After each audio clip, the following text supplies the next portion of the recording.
Whoever fights monsters should see to it that he is not a monster himself. And if you gaze long enough into an abyss, the abyss will gaze back into you. Nietzsche wrote these words in 1886, but not as abstract philosophy. It was a warning based on his own experience. He had discovered something terrible about the nature of human consciousness, that seeing reality clearly is a social death sentence. Think about it. Why did the most brilliant men in history end up isolated, persecuted, or dead? Tesla died alone in a hotel room, talking only to pigeons. Van Gogh killed himself at age 37, misunderstood by everyone around him. Galileo was condemned by the Inquisition for saying that the earth revolves around the sun. Socrates was forced to drink hemlock for asking inconvenient questions. These were not coincidences. They were systematic executions of minds that saw too much. Because there is a pattern that society hides from you. Awakened minds are existential threats to any system based on control. And threats are neutralized by any means necessary. Have you noticed how intelligent people always seem out of place? As if they see something that others cannot see? That feeling of not fitting in that you may recognize in yourself is not a personality flaw. It is evidence that your mind operates outside the parameters that the system needs to maintain control over the masses. The truth that no one tells you is this. In a society built on collective illusions, individual sanity is seen as mental illness. People who question official narratives are labeled paranoid. Those who see through manipulation are called conspiracy theorists. And illnesses, as we know, are treated until they are cured or eliminated. But why exactly is the system so afraid of minds that think beyond established limits? Why is there this silent war against awakened consciousness? The answer lies in what I call the most dangerous weapon that exists: a clear perception of reality. A mind that sees through illusions is not just uncomfortable, it is revolutionary. And revolutions must be stopped before they even begin. Today, we're going to understand exactly why your intelligence poses such a threat that it must be systematically destroyed.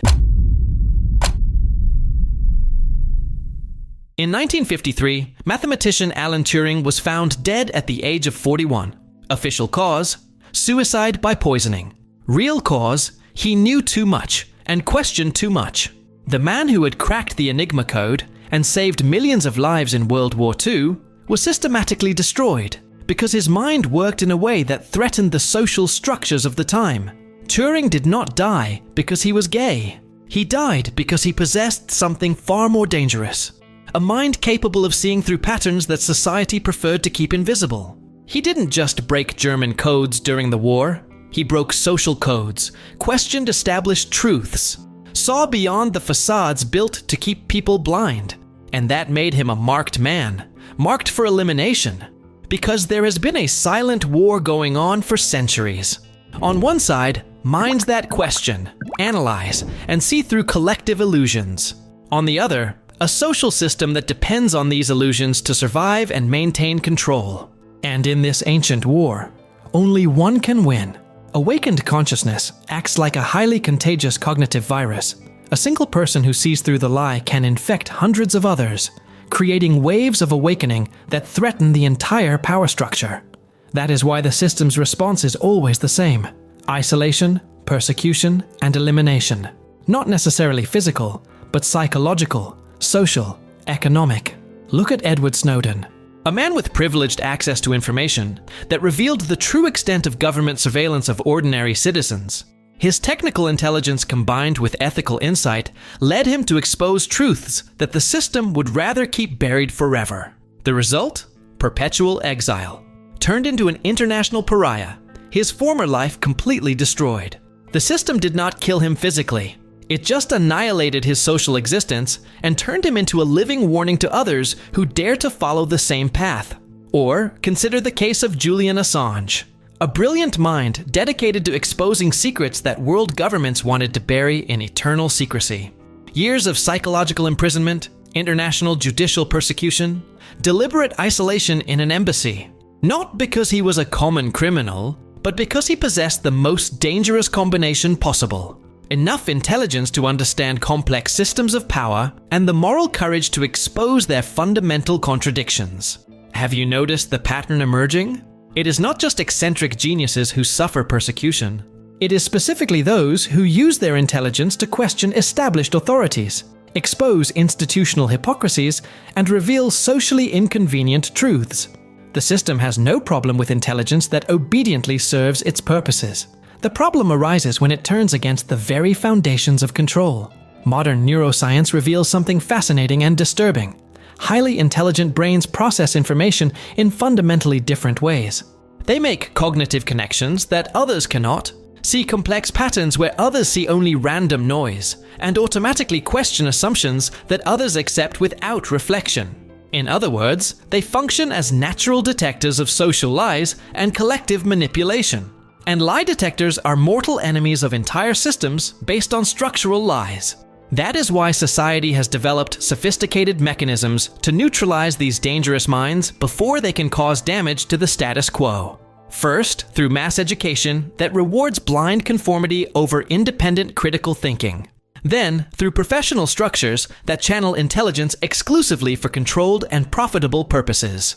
And finally, through the systematic social isolation of those who insist on seeing beyond socially permitted limits. The cruelest part is that the very process of awakening consciousness becomes a psychological trap.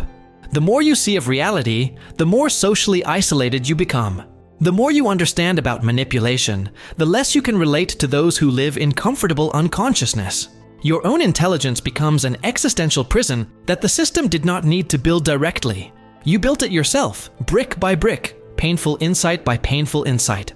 But here's what they desperately don't want you to know. This isolation is not a natural consequence of intelligence. It is deliberately manufactured. It is part of an age-old strategy to neutralize the threat that your awakening consciousness poses to power structures. And understanding this is the crucial first step in breaking it. This darker pattern has a name: manufactured isolation. And it works like a psychological experiment on a global scale. In 1951, psychologist Solomon Asch conducted an experiment that revealed something disturbing about human nature. He placed a person in a room with actors instructed to give obviously wrong answers to simple questions. The result? 75% of people changed their correct answers to conform to the group, even though they knew they were lying to themselves. But here's what Asch didn't publish. The 25% who resisted group pressure showed signs of severe psychological stress. They stuck to their convictions, but paid the price in mental suffering. They were right, but alone.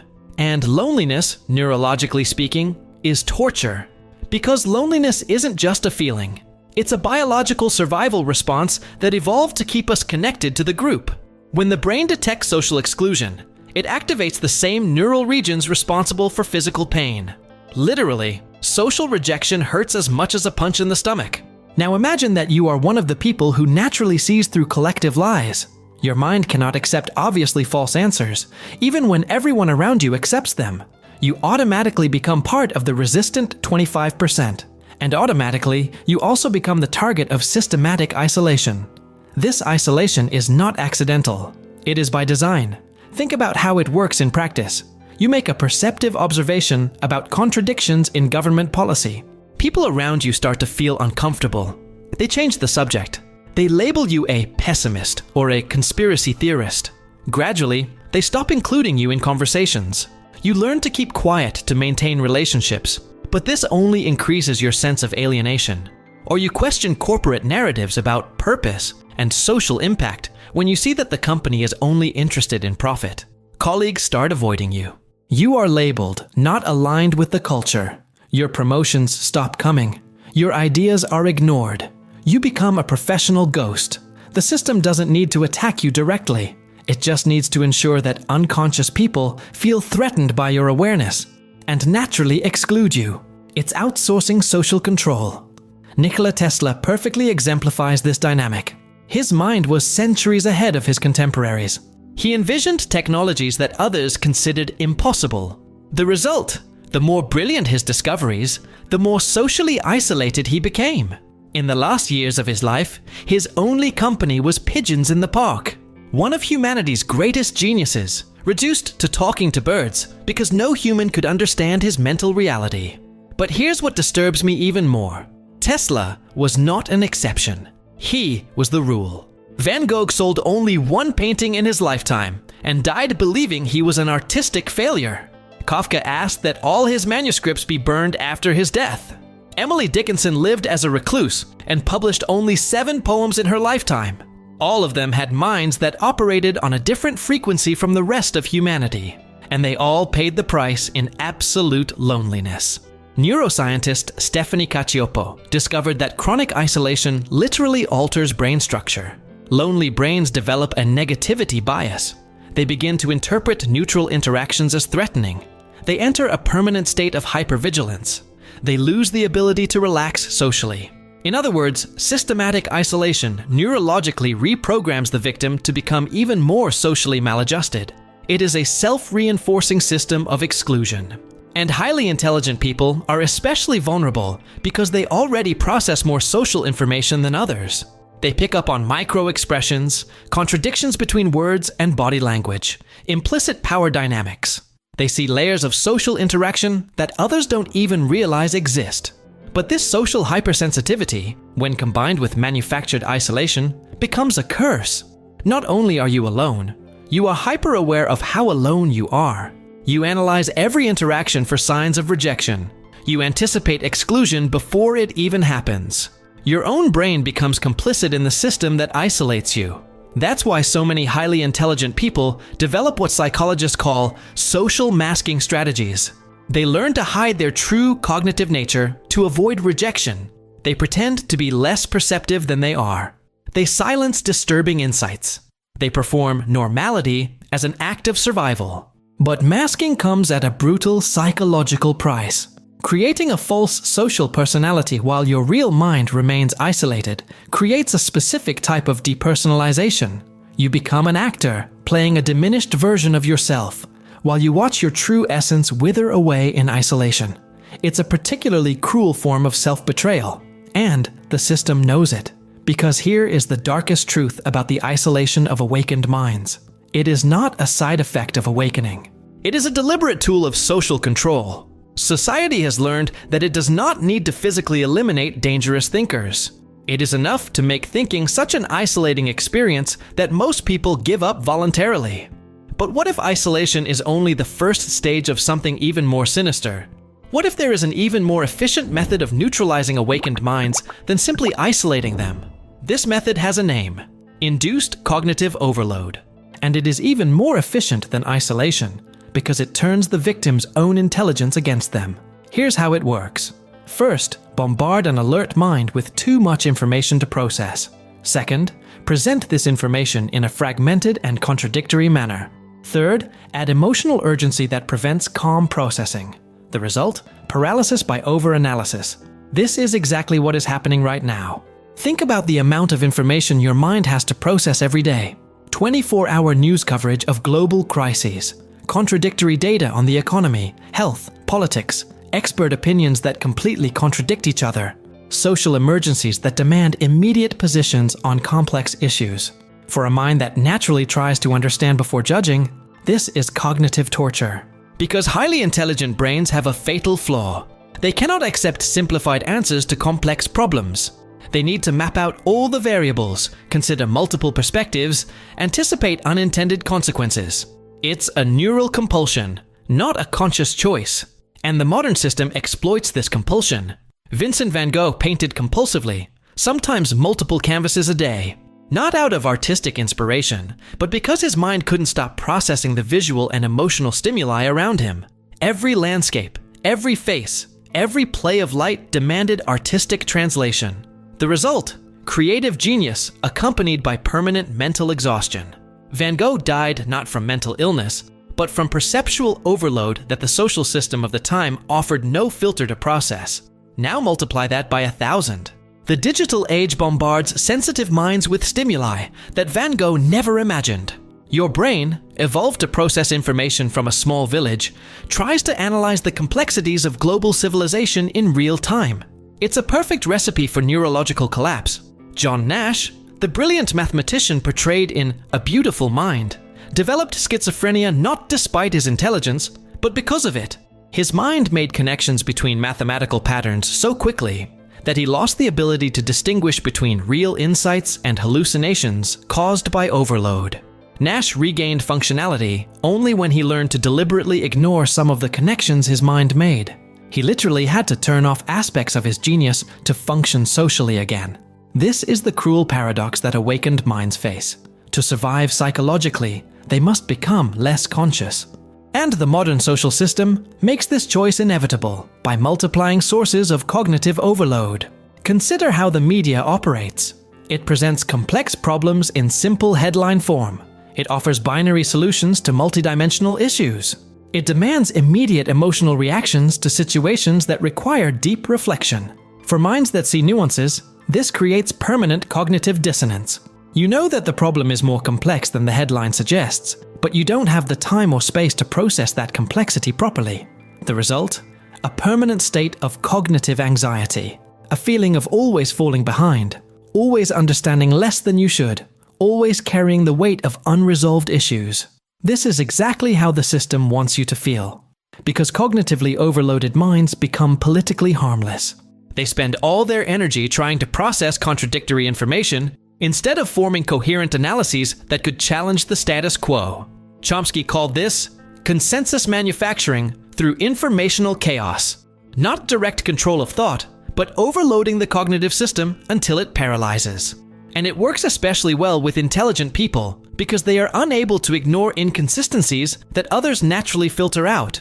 Imagine you see news about global warming being an existential emergency. At the same time, you see world leaders flying in private jets to climate conferences. Your mind automatically tries to resolve this contradiction. It looks for explanations, contextualizes data, weighs implications. Meanwhile, less analytical people simply choose to believe one version and ignore contradictions. They continue to function normally, while you are stuck in loops of analysis that never resolve. Multiply that by hundreds of similar contradictions, bombarding your consciousness daily. And you have a perfect recipe for mental paralysis. Sartre wrote that hell is other people, but he was wrong. Hell is being a conscious mind trying to understand an unconscious world using cognitive tools developed for a much simpler reality. It is having the neural capacity to grasp systemic complexities, but living in a society that offers only simplified narratives. It is seeing patterns that connect seemingly isolated events, but not having the social vocabulary to communicate those connections without sounding paranoid. It is carrying the emotional weight of problems that others don't even realize exist. Because here is the ultimate secret that the system hopes you will never discover. Cognitive overload is not an accident of the modern age.